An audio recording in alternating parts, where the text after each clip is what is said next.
All right, good evening, Justice Richard Bernstein. Welcome. Good evening. It's a pleasure to be with you tonight. It is great to be here. I am Rabbi Shneur Silberberg, connecting live from Beis Khabad of West Bloomfield. And Richard, I see the beautiful northern Michigan skies behind you. Oh, yes. No, I am blessed to be here in northern Michigan. You couldn't have a more beautiful backdrop for our interview and for our time together tonight. And I'm so delighted to be with you. And thank you for this great opportunity. I'm a huge fan of Khabad, and I'm also a huge fan of JLI. So the opportunity to be here tonight and have the chance to spend time with you is something that is incredibly meaningful to me. So thank you for having me. Beautiful. All right, so I'm going to take a few moments first to introduce you properly, and also to share the idea behind the structure of this program tonight. So it is really an honor and a privilege to speak to you and to talk to Justice Richard Bernstein, who is, I believe, who is a Supreme Court Justice for the state of Michigan. Certainly the first blind Supreme Court Justice in Michigan, and I believe in the entire country. So someone who's lived his entire life breaking barriers, and the resume is very long, a career in many areas, many fields, success in great fields, fighting for causes for those with disabilities, whether it's causes within the travel industry. I know that you travel around the world and meet with dignitaries and law officials in every country in the world on behalf of those with disabilities, so that they should be able to strive and succeed, much like you have. Also an avid sports enthusiast and someone who has achieved a great deal in sports, in the sporting world. I believe you are in the Michigan Jewish Sports Hall of Fame. You've completed, Richard has completed 24 marathons and the complete Ironman, which I'm not exactly sure all the details of that. I hope you'll take the time to share that with us. So someone who has really, without exaggeration, changed the world in many ways, and such a deeply inspiring person. So thank you for joining us. But I want to share on a personal note. So yes, Richard, you've made a tremendous impact on the world, and certainly here in Michigan. But on a personal note, I share a little episode that happened, and that was that it happened one evening when you went out to dinner with my wife and myself, one of the kosher restaurants here. And during dinner, we got a phone call. And the phone call was from our babysitter, who apparently was having a difficult time with our children. I mean, pretty shocking considering our angelic children. But the babysitter was having a tough time with our children. And I started talking to my daughter at home, trying to convince her to behave. And then you said, here, why don't you hand me the phone? And I gave you the phone. And you sat on the phone with my daughter for several minutes and explained to her in a sensitive, sweet way, but also in a disciplined way, the importance. You said, I am a judge, and I will tell you the importance of following the rules, of listening to the babysitter, letting your parents have an enjoyable evening. And that was it. You got off the phone, and that was the end of any misbehavior. And in truth, it works because it's also helpful for later on, because now we always have that at our disposal. Whenever the kids are misbehaving, we could always say, well, if you misbehave, we're going to call the judge, and he will set you straight again. So that was a personal experience. But really, that experience sheds light on who you are. And that is, despite the fact that you are really at a very exclusive, a lofty level in the justice system, you also have the ability to have a conversation with an 8-year-old child and give them also the attention and direction between right and wrong. And I think that says a whole lot about who you are. Okay, now to set up the structure of our discussion tonight, the idea is that we'd like to cover a few topics, and I'll initiate. We planned on 3 different topics. I'll initiate them and share perhaps a Torah perspective, a brief Torah perspective on these 3 topics, on each of the topics. After I introduce the idea, I'll hand it over to you to share your unique perspective on this. And I've had the wonderful honor of hearing you speak numerous times, and I know you've got really plenty to share on so many issues. We'll try to keep it limited, try to keep each topic to about 10 to 15 minutes. So the opening concept I want to focus on perhaps is especially connected to the time that we are in. We are in a time which is a universal challenge that many people are frustrated. Obviously, first and foremost, there are many people who are sick, and there are unfortunately all too many who have lost their lives to this terrible virus. But for many of us, it's a frustrating time because we are not where we intended to be. We're not where we thought we would be. Perhaps we had summer plans which were different than the way we are spending them. I believe, actually, if I'm not mistaken, Richard, you were meant to be in Israel right now. Is that correct? Yes, that is correct. We were supposed to be in Israel for about 2 months. Yes. And I know I had a trip to Israel, which was canceled. So many of us there's a certain frustration in the fact that we seem to be limited. We're limited in what we can do, limited in what we like to do. And so let's focus on that for a moment, this idea of limitations and how to break through them. And you're someone certainly high on the list of breaking through limitations. And it crossed my mind as follows. You know, there's a saying, a very common saying, if there's a will, there's a way. If there's a will, there's a way. In Judaism, there's even a similar concept called Ein davar omed b'fnei haratzon, which means there's nothing that stands in front of my will, nothing that stops me if I really want to do something. But I think that's only partially true.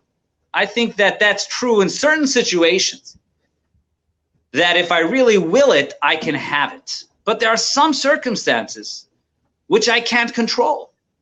This week's Torah portion it begins with the words ve'eschanan, and it talks about Moses praying to God, and he says, I prayed to God 500 times that I wanted to enter the land of Israel. And Moses never got to see that wish fulfilled. It was his lifelong dream, and he didn't get it. So it's interesting that we have this concept that there is certain circumstances where we say, look, this is what God intends, and whether I like it or not, that's the reality for me. But then there's also a certain truth to the idea that if there's a will, there's a way. And there's certain areas of life that if you pursue it, if you want it, then all of the obstacles in the world won't get in the way of your desire. And perhaps it's important to be able to identify which areas in life God intended to be a certain way and there's nothing I can do about it, and which areas in life, if I push hard enough and if I will it, I can have it and I can do it. So with this, I want to hand it over to you. I'd like you to take over from here because you are someone who has lived with this mantra of if there's a will, there's a way. You've accomplished things that most people without any disabilities wouldn't even dream of. And you, despite your blindness, you have done incredible things. So if you don't mind sharing some of those things which were really challenging and how you broke through those challenges to accomplish that which you really wanted to do. Rabbi, thank you so much. And I'm so excited about doing this and really being a part of this. And I think going back to the first part of your initial kind of discussion, and I think it's important to start off by saying this, is that you don't have to always be happy all the time. You don't have to be joyous all the time. You don't have to be optimistic all the time. So often when people are trying to find inspiration, they always tend to find people who will say, oh, you know what? I always try to make the best of everything, or I always try to be happy, or I try to find the good in all these different things. And I think the most important thing, Rabbi, is that you sometimes have to come to the realization that it is okay to be disappointed. It's okay to be frustrated. It's okay to be hurt. It's okay to be angry. It's okay to have all of these emotions, that you don't have to spend every day being in a good mood. You don't have to spend every day smiling. You don't have to spend every day trying to find the best in everything. But that more importantly, it is completely not only good, but I think healthy to have a bad day. I think it's healthy to be sad. I think it's healthy to be disappointed. I think it's healthy to have an anger and a frustration with Hashem. I think these are real emotions, because I think what we're all really trying to find is a sense of connection. And I think when you're able to have a real connection, a genuine connection, That's one where you have all the emotions, where you have that sense of frustration, where you have that sense of anger, where you have that sense of sadness. And I think as you experience those emotions, they can be real. And the more real they are, the more meaningful they are. But I think what comes kind of out of your question or out of our conversation today is that in my situation, I always try to find a sense of purpose. I always try to find a sense of mission. And I come to realize that, as you go through life, there are certain things that Hashem gives you. And I think that one of those things are your life experiences. And I think so often, the more challenging or more difficult or hard an experience that you're given, it's not meant for you to find enjoyment in it. It's not meant for you to find happiness. But I think what happens is that when you talk to certain people that have to face these kind of unique struggles or these unique hardships or these unique difficulties or these real experiences of setback, I think what you come to find is that if you're able to envelop a sense of purpose and understand that you're part of a mission, that you're part of something bigger than yourself, and not being able to necessarily realize or appreciate what that is. But if you're able to find that, okay, I have these set of experiences, and most of these experiences are not all that good. A lot of times what you can do is you can take those experiences and use them to have a real impact and real effect on the lives who exist around us. And it's interesting because one of the things that you kind of focused on was athletics. And I have found athletics to be, without question, one of the greatest things that I've ever had a chance to experience throughout my life. As you said in the introduction, I've completed 24 marathons and a full Ironman competition. So for those folks that are out there that aren't familiar with what an Ironman is a 2.4 mile swim followed by a 112 mile bike to be completed by a 26.2 mile run. And so I want you to picture, if you would, what it's like as you hear the starter pistol in Coeur d'Alene, Idaho, and you dive into a frigid body of water. Now, the water temperature that morning of Lake Coeur d'Alene was 55 degrees. And I want you to imagine swimming in total darkness. You don't have any idea where you started. You don't have any idea where you're going, and you don't have any idea where you are. Now, imagine being the only disabled participant in this competition. And as you're swimming, the only person that you're able to really have contact with is your guide.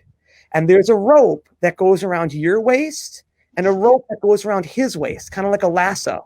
And what your guide does is he tugs at the rope. So if he wants you to swim to the right, he'll tug you to the right. If he wants you to swim to the left, he'll tug you to the left. But you can't hear your guide and you can't communicate with your guide because you're underwater and so is he. So I want you to picture that feeling you have as you're swimming in darkness, as you're not able to communicate with your guide.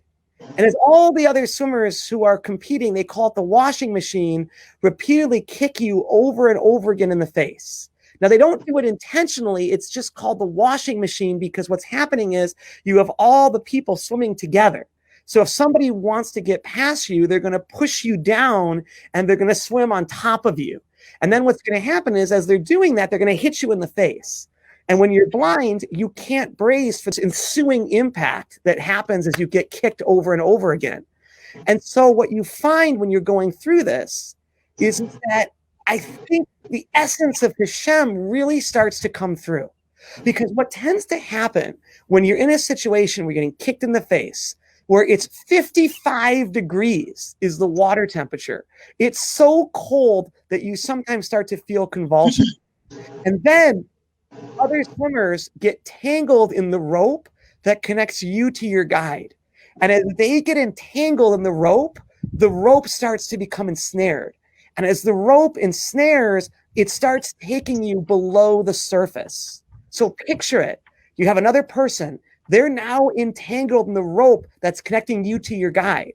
And as they get entangled, the rope starts to constrict. And as it constricts, it starts taking you below the surface, and it makes getting oxygen incredibly difficult.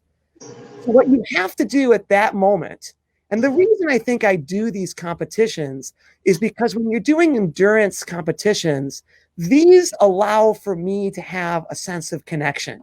And I think that anyone who attends JLI or anyone who's part of Chabad is looking for one thing. They are trying to find a sense of peace. But more importantly, they are trying to have a true, genuine, and lasting connection with that of our Creator.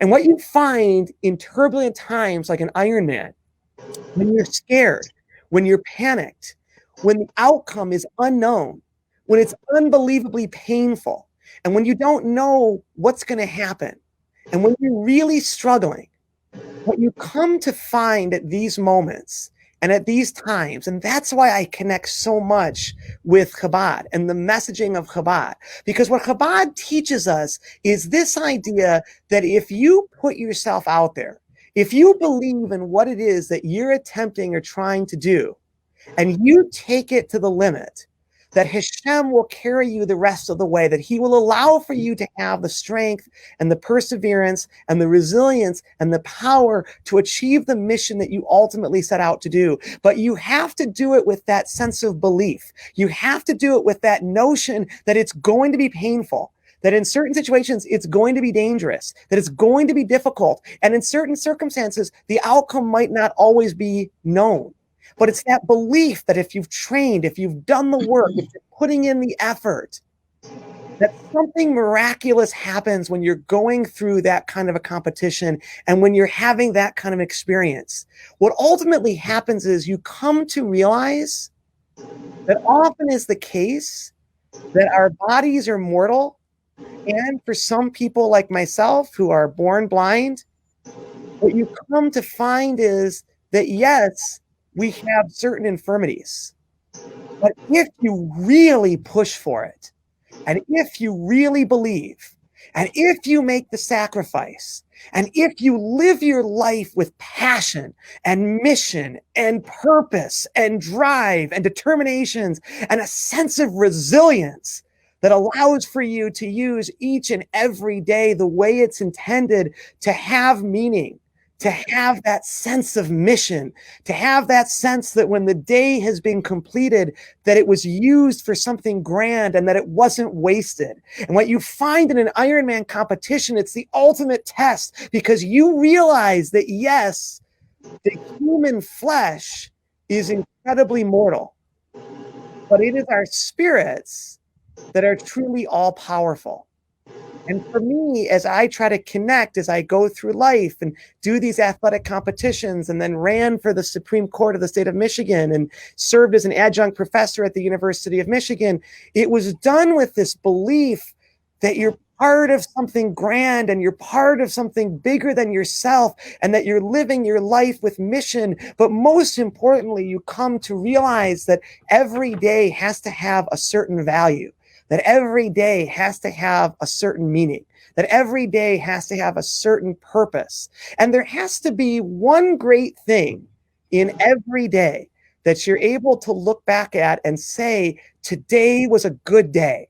Today, something special happened. Today, something unique happened. Today, something came of it that allowed for this day to not simply be ordinary, but ultimately to be one that is extraordinary. And I think what happens in an Ironman is it teaches you that after you finish your swim, and then you get on your tandem bike, and you ride your tandem bike for 112 miles through the mountains of Idaho, going at speeds of sometimes 45 to 50 miles an hour. Because if you don't have the velocity, because you're on a tandem, and you're working with your guide, and your guide is going to say, okay, hard lean right, hard lean left. And you have to lean. If he says to you, hard right, you better lean hard right instantaneously. If he says to you, okay, lean left, hard, lean left, soft, lean left, right, hard, lean left, soft, lean soft, right. He's going to give you these commands, but you have to follow these commands instantaneously, because if he says to you, hard, lean, right, and you aren't paying attention, that bicycle is going at such a high rate of speed. Think about it. You're seriously going over 45, 50 miles per hour on a downward slope in the mountains. And you've got to go at such a high rate of speed down that mountain because you need enough trajectory to work your way up the next mountain. So you have to get enough speed to go down that you're going to have the energy and the power to make it up the next big mountain. So if he says to you, hard lean right, and you don't follow his instruction immediately, and he leans to the right and you don't, the bike is going to flip over. And actually, the Ironman that I did, there was a wonderful young lady who was not disabled, and she fell off of her bike during the competition and broke her neck. So you have to really take these commands seriously and really focus. And then after you finish the bicycle ride, you then run for 26.2 miles to complete the marathon section. And that's just standard. The guide is going to give you directional cues, hard right, soft right, hard left, soft left, and you're going to follow those directional cues as you do it. But I would just... That part is easy. That's the easier section. And I would just simply say, to kind of conclude, is that for me, like I say, that's where I find my sense of connection. That's where I find my spirituality. Because what happens is when you're in that situation, Hashem becomes incredibly apparent to you. And at the end of the day, faith is about belief. And belief comes during a time of struggle and danger. And ultimately, that's where you find your connection, because you have all the emotions as you're going through an Ironman. You have all the emotions as you're going through a marathon, and you're able to work those out. But at the same time, you can have a real conversation with Hashem, and it allows for you to understand his presence. It allows for you to understand his being, and it allows for you to realize the power of that connection. But a real connection and a genuine connection, not one that's happy all the time, but one that comes out of an actual sense of trust. Wow, what a beautiful description, and taking such profound messages. I liked the point you started with, the idea that we should allow ourselves to struggle, be okay with the pain, be okay with the difficult days, to be angry, to be upset. And the way you described, I don't know if this was intentional or not, but even as you described the experience of the swimming under the water, the darkness with the uncertainty of what's going to happen. I mean, that's a really good metaphor for a lot of how people feel right now, is that there's the fear, and a big part of the challenge of what we're going through is the unknown, is the darkness, that we don't know how this is going to end, when this is going to end. And a lot of people live with that, and it's really unhealthy. But as you pointed out, if a person has that sense of connection, is okay with the difficult days, I think there's a whole lot of what you just described, which is always relevant, but certainly relevant right now. I know when I spoke to you earlier this morning, you told me that you were part of you were on your daily 20-mile walk, and I mentioned that I got tired just thinking about that. But based on what you just described, it sounds like a 20-mile casual walk is quite simple compared to the Ironman competition you just described. Absolutely. I have a certain path that I've memorized and internalized, and what I do is I take my phone and I basically work the entire time as I'm walking, because I've memorized all the footing. I know all the footsteps. I know everywhere that I'm going, because I do the same walk over and over and over and over again. So I've internalized the path. And then what I do is I just bring my phone charger and basically just put my phone on speaker. And then I'm able to work with my clerks the entire time I'm walking and digest information, internalize the material, go through everything, try to make sure I understand all my cases. And I find that as I'm walking, that it allows for me to internalize and digest all the information that's coming, but I do it in a very peaceful, very tranquil, very calm way. And it allows for me to actually make better decisions, because it puts you at a sense of peace as you're doing it. Because I believe that if your body's in motion and continually in motion, I really think you're using it the way that Hashem intended it, that your body was built so that it would work, so it would run, so that it would do things. And I think the more you're able to move, the more energy you have, the more at peace you are, the more tranquil it becomes. And I think the better off you're going to be in terms of the decisions you're making and the work that you're actually performing. Beautiful.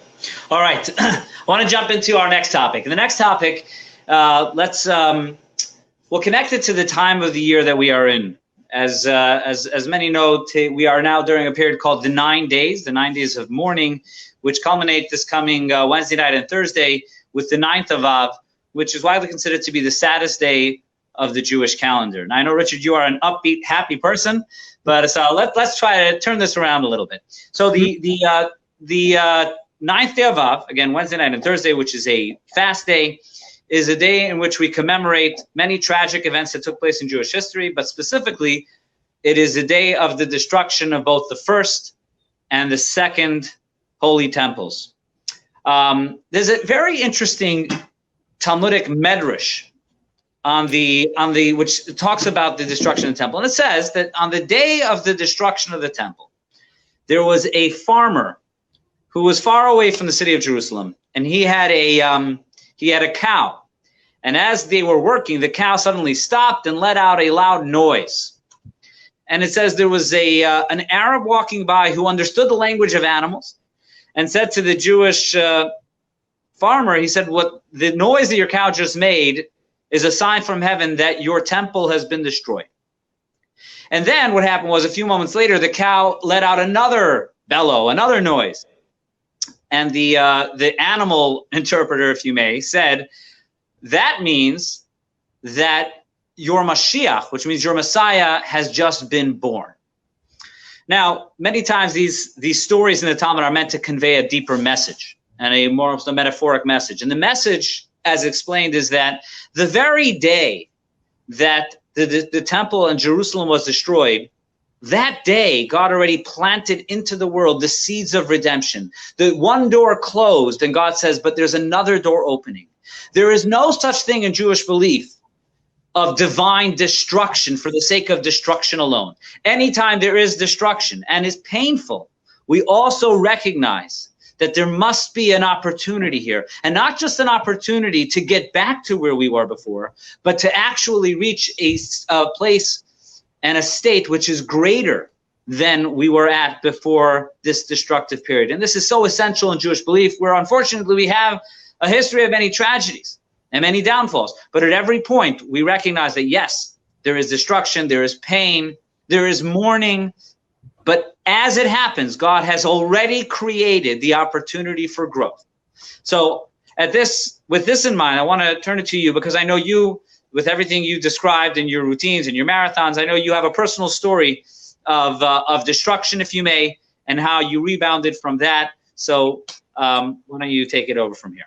So yes, and I'm so glad that you kind of brought that up, and I think it's really, I think, representative, I think, what you're saying of the destruction of the temple in terms of how life can change in an instant. And I think you come to realize that a lot of times, without any notice or any hesitation, life has this way of changing, and it can change in this unbelievably dramatic fashion when you literally least expect for it to actually do so.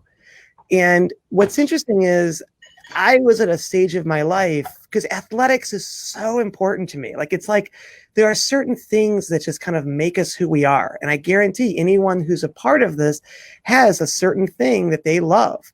It's just who they are. It makes them who they are. And for me, athletics has always been that thing. And so I want to take you back just a short time ago. And it was interesting. I bet you it was about 4 or 5 years ago. And basically, I was just in mint condition, and I was so happy, and life was good. You were at a point where you were just really doing well, and things were just working great. And in fact, it was August 13th, and I was getting ready for the New York City Marathon, which was going to be in November. It's just an annual tradition. So, God, the excitement was just something. And what I would always do is I'd always walk in Central Park. And I've actually memorized the loop that serves as a circumference of Central Park. So my favorite thing to do is to just walk through Central Park. And I do the loop, and it's a 6.2 mile loop on East and West Drive. And I've done it for years. So I can do it if I'm walking. I can do it without an escort. I can do it without a guide. I can do it completely and totally independent. Just me and my cane walking in the pedestrian lane. And I was actually thinking to myself, it was a beautiful Monday morning. it's 85 degrees and sunny. And I was saying to myself, wow, you know what? Life is really good. And my body felt great. Like I was in perfect mint condition. And I was just saying to myself, you know what? This is going to be a great year because things are just working out and going unbelievably well. And I was really just in a really good place. And as I was walking in the pedestrian lane, a bicyclist was traveling over 35 miles an hour. And he was going at such a high rate of speed that when he hit the park's biggest hill, he wasn't able to keep control of his bike. And in doing that, he veered into the pedestrian lane where I was walking and struck me directly in the back. Now, a 35-mile-an-hour impact is quite catastrophic. And the injuries were pretty intense. So intense that it required over 10 weeks of hospitalization at New York's Mount Sinai Hospital. And what I think you come to realize, and I think the destruction of the temple, I think kind of tells the story of it, is that from that point forward, life was never going to be the same. It just wasn't going to be the same. Everything from that point forward was going to be different. And what's interesting is that you miss all the small things in life.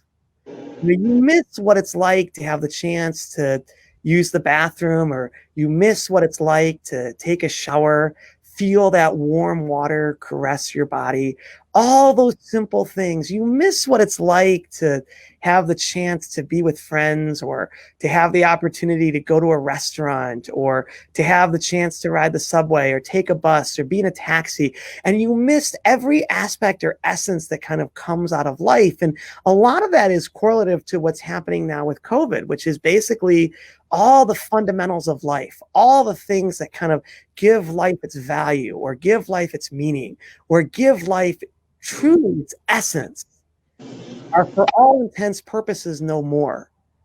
And you miss what it's like to kind of have the chance to sleep through the night without having to arrive in an indescribable level of pain, and just what that felt like.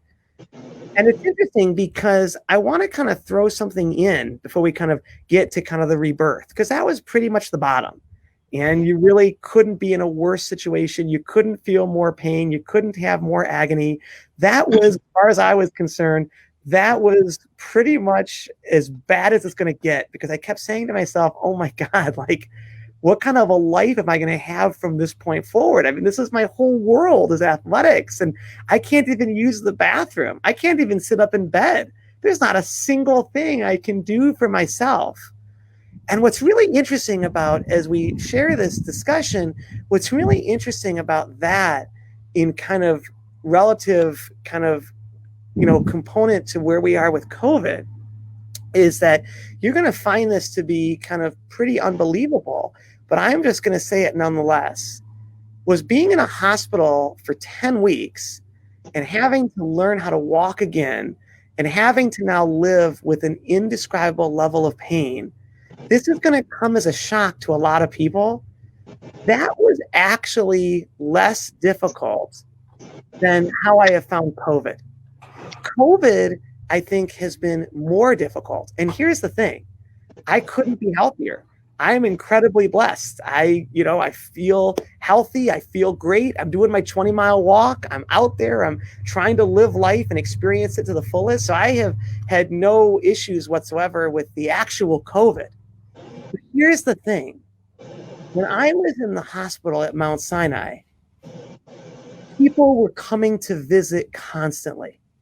In fact, the nurses used to have to get ready for Saturdays, because all the synagogues would, after synagogue, the rabbis would tell people, Bikur Cholim, they'd all come and visit the sick. They'd all come to the hospital. They'd bring you a little bit of herring or something. Yeah, people would come, and the hospitals, it would be packed with people. Yeah. There's so many people that you couldn't even move down the hallway.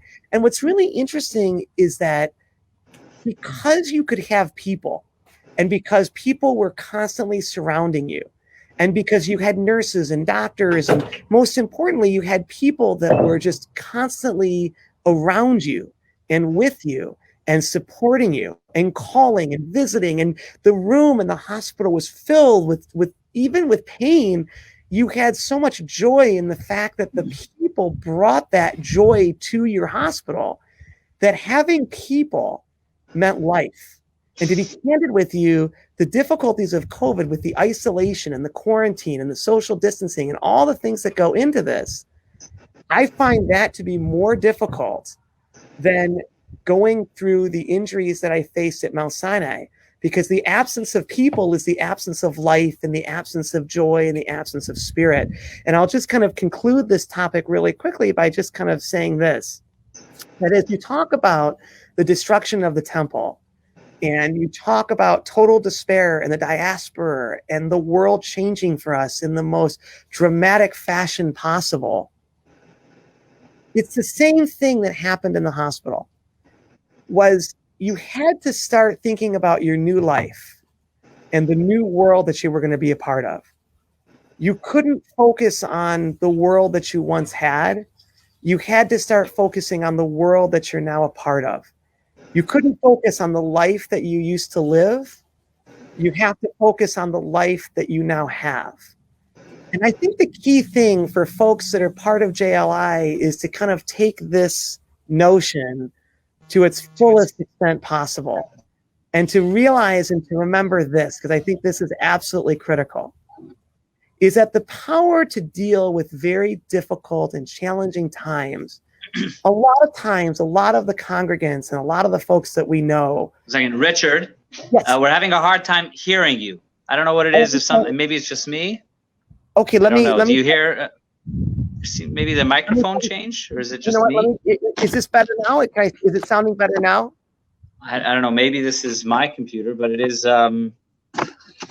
It is a. Maybe try again, because the last 20 seconds or so. Are you able to hear now? Are you able to hear now? Yeah, it's just a little bit lower. I'm not sure. Maybe it's my phone. Go ahead. Can you still hear it? Can you hear it better now? I think so. Yeah. Okay, maybe I'll just have to talk closer. But the issue is that for so many congregants or folks that are participating in this program, you know, what tends to happen is people will often come to you and they often say things like this: oh, you're going to make a full recovery, or you're going to get better. Or in many situations, people use the word closure. They'll say, you know, I really hope you're going to find closure. I hope that you find that sense of closure. And I really wish that people would never use the word closure again. It is a word that should be stripped from the English language, never to be used again by anyone who is trying to console someone. The worst thing you can say to somebody is, oh, you're going to find closure, or, oh, you're going to make a full recovery. Because you know what? Just like with the destruction of the temple, do you know what happens in real life? Most people are not able to recover. Most people do not ever want to find closure. The key to survival is finding a way to adapt. It's adapting to your new life, adapting to your new circumstance, adapting to your new situation, and adapting to your new way of life. And I think that's the essence of the destruction of the temple. You can't recover from the destruction of the temple, just like you can't recover from the catastrophic injury that I had to go through. You're always going to find pain. You're always going to know pain. That's going to be a huge part of who you are. But the key is finding a way to adapt to that circumstance, finding a way to adapt to that situation, finding a way to adapt to that new way of life. Just like we as Jewish people had to adapt to the diaspora. We had to relearn. We had to re-educate. We had to start new lives in new places. It's the same thing from when you come out of the hospital. You can't ever be the same. You're not going to function the way that you once did. I live with chronic pain every single day. But yet, I was still able to have the opportunity to complete, since that point, 7 more marathons. Wow. Now, these were not fantastic marathons. I didn't beat any past records or do anything tremendous, but I was able to be out there. I was able to participate. I was able to live with the pain, respect the pain, understand the pain, and appreciate the pain was now going to be a part of my new life. Adapting is not overcoming. Adapting is living with a new circumstance, with a new situation, and with a life that you might not want, but a life that you now have. But if you can find that way to adapt, you're not going to be happy, you're not going to find joy, but you are going to have a certain sense of mission, you are going to have a certain sense of purpose, you are going to have a certain sense of focus. And when you look back, you're going to realize that that ability to adapt allowed for a transformation and allowed for a life to continue and allow for you to move forward on the journey that you have set forth to do. Beautiful. Beautiful, Richard. May I ask, are you prouder of the marathons that you've completed after that injury than beforehand? Absolutely, because these marathons were slower, but I got to tell you something, the pain level was indescribable. Because basically, after my first marathon, after my injury, I remember I was coming off the 59th Street Bridge at the 18th mile, and the pain was becoming so intense that I remember reaching up to the heavens and praying to Hashem and saying, Hashem, please, I just need to have this. Please just allow for me to have this opportunity.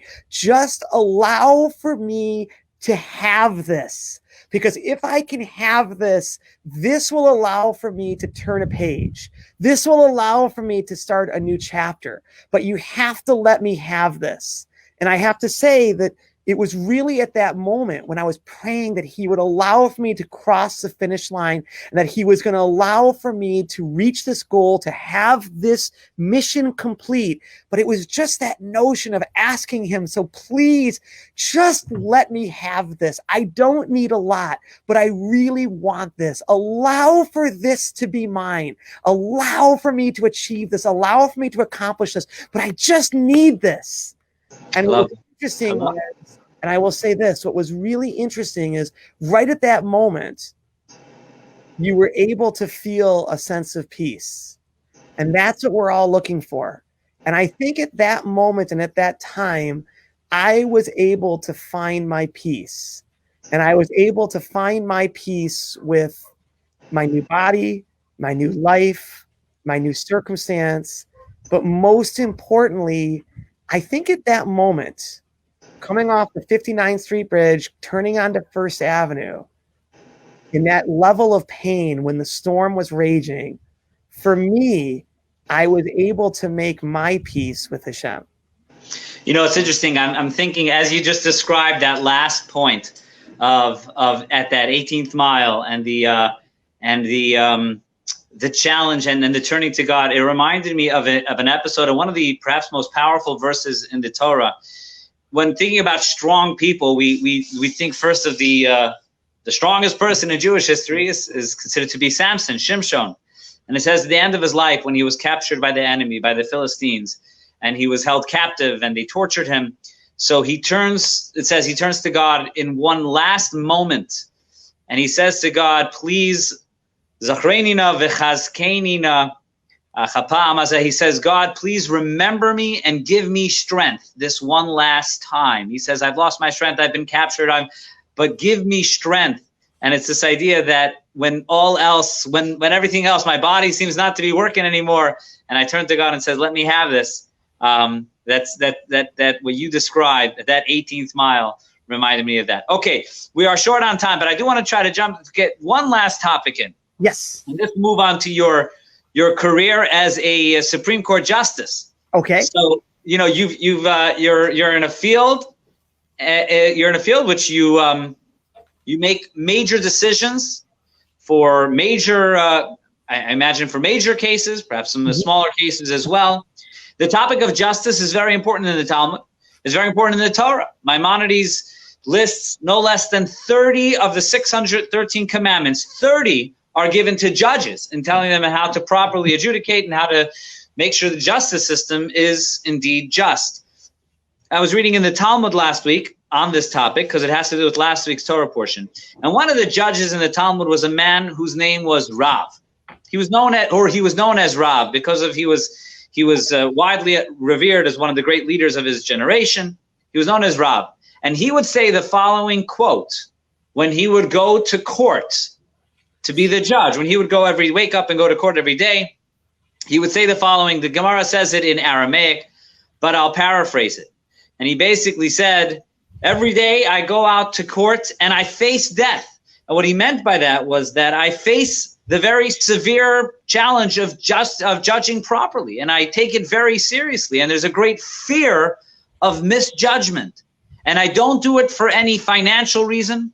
And I don't do it because I need to take care of my family with the money. I do it because this is my mission. And I only hope, he said, that I return home at night with the same cleanliness, and I was with the same innocence as I left my home in the morning.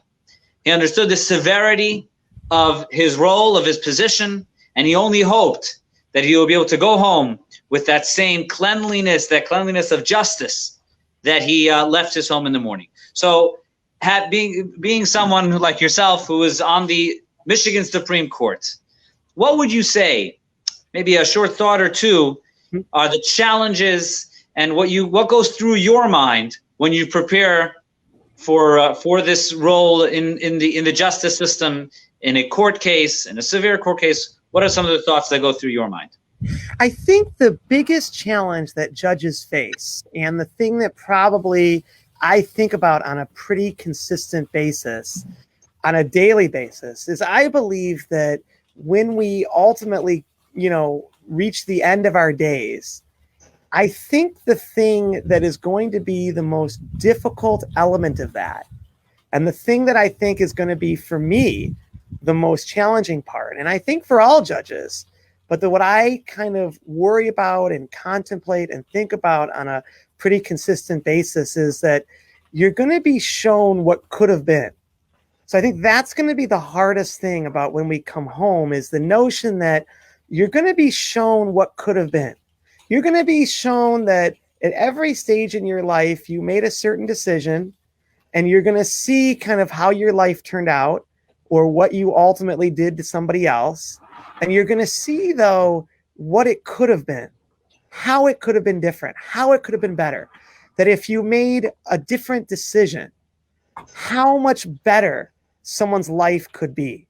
And the ripple effect that is going to feel all across the universe. And I think that's the biggest challenge that I'm concerned about, is this notion that I'm going to have to learn and see and experience what could have been if I had made a decision differently, or if I had done something differently. And I think from a Jewish and spiritual perspective, that's the thing that kind of keeps me up at night, is knowing that, okay, you're making this decision. And understand the decisions that we make on the Supreme Court, we are the last word in all Michigan law. We are the last word. There are 800 judges in the Michigan court system. They all report to the Michigan Supreme Court.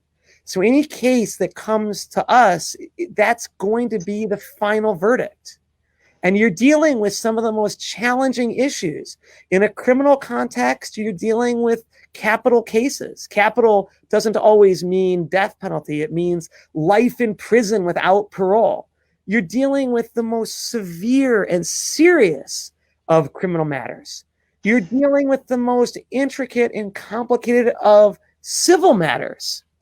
Everything from the environment, everything to civil rights, everything to education, everything to taxes, everything to family court, where you're dealing with issues of family termination. Whatever you can imagine, if you're serving on the Supreme Court, you're having to contend with. So every decision that you make doesn't just impact the individual or individuals that are before you, but it affects the entire state. It affects entire communities. There's no day that you go to work that isn't a challenging day, that isn't a difficult day, that isn't a struggle, that isn't painful. That isn't a day that requires unbelievable, immense focus and concentration. There's no simple day. There's no simple case. Every single case has this significance, and you have to pay an intensely profound attention to it and do the absolute best that you can, because people literally will have their lives hanging in the balance. So you can't have a bad day. You can't have a day where you're just going to say, oh, I'm going to phone it in, or I'm not going to focus. Every single week, there are 26 cases that are on the conference agenda. Now, I want you to think about what that means. We have to decide 26 cases when they come to conference as to whether or not we're going to hear those cases or not. So every week, there are 26 cases that are coming up on that conference agenda. If we vote to hear a case, then a person who's currently in prison has a chance at freedom. A person who is, depending on a civil issue, has a chance to be heard. We make that decision every Wednesday morning at 9:30 in Lansing, Michigan. Each week, there are 26 cases that we have to vote on. And I will tell you this, people say, well, if you're blind, how do you do this job? You have 26 cases every single Wednesday, and you're going to vote on each case. And every case that you vote on is final. If you vote to deny a case, that case cannot come back. So if a person, let's say, is in prison for the rest of their life, and we vote not to hear that case, they will never have a chance to be heard again. They get one chance. If we vote it down and deny the case for hearing, that's it for that person. They have no other opportunities. They're done. So you can imagine how much basically the pressure builds when you go up to Lansing every Wednesday with these 26 cases, because literally life and death hangs in the balance. So really quickly, people say, so how does it work if you're blind? You have 26 cases. Do you put those cases into Braille? I mean, how do you do that? And the answer is you can't use Braille, because ultimately you have to review transcripts of the lower courts. And so there's no possible way that you can take a transcript that's a month-long trial and put that into Braille. It's too voluminous, it's too bulky, it's too massive. So you can't use Braille because there's just too much material to go through for each case. And there's no way that you can, transcribe, a transcript into Braille. It's just not going to work for a month-long murder trial. You just can't do it. So then people say, what about using technology? Can you use a computer? And the answer is that you can't even use a computer, because if I'm, let's say, listening to my headset or focused on my computer, I'm not able to hear what the other judges are saying. And if I can't hear what the other judges are saying, I can't be a part of that conversation. So you can't use technology because you've got to interact with your colleagues. So do you know what I do for every Wednesday? Do you know what I have to do? I memorize all 26 cases. I memorize them. I can't learn them word for word, but I know those cases backwards and forwards. So that way, when I hear case 18 is, let's say, a carjacking with 2 homicides. When I hear carjacking with 2 homicides, that's my mental trigger, and I'm able to recall the case in its entirety and then be able to debate and discuss that case accordingly. And one last thing, just to make it more complicated, we're a common law system. So I can't just know that one specific case. I can't just know case 18. I have to know all the common law cases that are relevant to that case. So think about it. Every case is going to have common law cases that are on point, right? That are helpful to you. And then you have to learn all those cases, and you have to learn all the cases that work against you. So that way you can debate and discuss not just the case that you're hearing, but all the relevant common law cases that basically your colleagues are going to discuss with you as to whether or not the court should either grant or deny the petition. Wow. All right, I think we're pretty much out of time. I want to say, firstly, the last point you made when you started off describing the the consequences of your judgment as being that final step, it really did bring to life that statement from the Talmud of Rav, the great judge in the Talmudic era, who said, every day I go to court with this intensity, knowing that I face death. In other words, I face the severity of my cases. But simultaneously, the Talmud also says that when a judge adjudicates a case properly, they not only have brought justice to the world, it says they have brought the Shekhinah, they brought the divine presence into the world as well. So the reward for judging a case properly is not only goodness or maybe fairness to the people, it actually brings an added dose of holiness and spirituality to the world. I want to conclude. Before we end, can I just say one very quick story that it goes to everything we've talked about? Yes, please do. So this is dealing with COVID, dealing with struggle, dealing with hardship, dealing with all the kind of topics that we've talked about.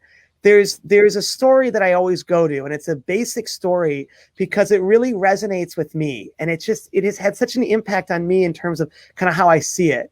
And it's, of course, the story about how the angel came to visit Jacob deep into the night.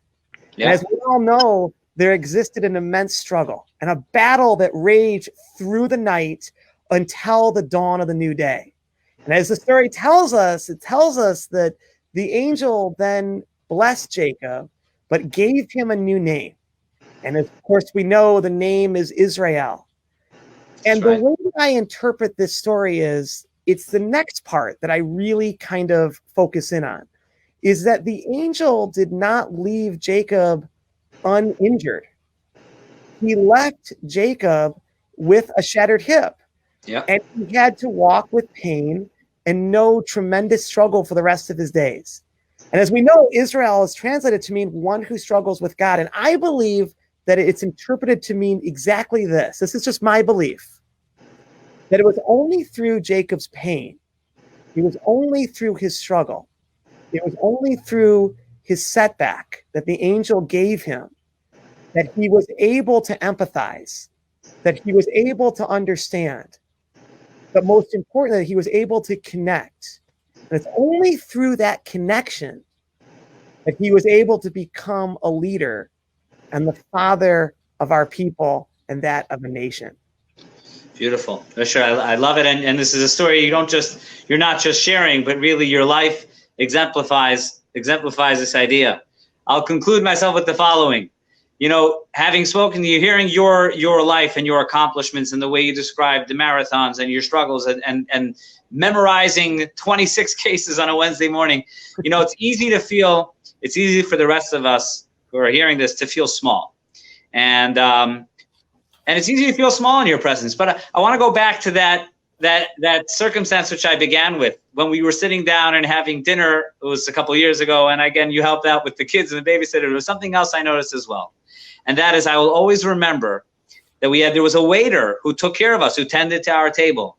And the way you made that waiter feel, like $1 million. I've never seen someone make the waiter of their table at the restaurant feel so good about themselves. So despite the fact that it's easy to feel small in comparison to the accomplishments you've had, but you have an ability to make others feel good around you. So the beautiful messages we shared today, the idea of faith in the darkest times, the idea of perseverance, of overcoming destruction, of overcoming those moments, and the importance of justice, as you described the importance and how we approach those areas.